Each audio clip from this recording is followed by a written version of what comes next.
This is the Lone Crater YouTube. We hope this video helps. In this video, I will explain how to make fire in Blender. First, open Blender and create a new general project.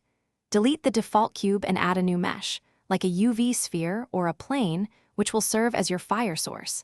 Position and scale this object to your desired size, perhaps a diameter of 2 meters, as this will influence the fire's appearance and behavior. This initial setup is crucial for a realistic simulation. Next, you'll need a domain. Add a cube and scale it to encompass your emitter object completely, ensuring it's much larger than the fire source. This cube will become your simulation domain. Select your emitter object, go to the physics properties, and add a fluid simulation. Change its type to flow and set the flow behavior to fire and smoke. This tells Blender what kind of effect to generate. Now, let's refine the fire's look. Select your domain object and navigate to its fluid physics settings. Increase the resolution divisions for a more detailed simulation, perhaps to 64 or higher.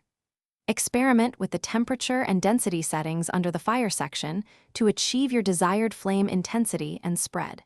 You can also adjust the smoke's color and how quickly it dissipates, creating a more dynamic effect. Finally, for a visually stunning result, we need to set up the shading.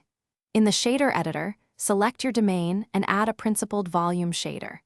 Connect the flame attribute to the emission strength and the density attribute to the volume's density.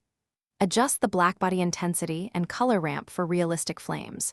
Render your animation using Cycles or Eevee to see your fiery creation come to life.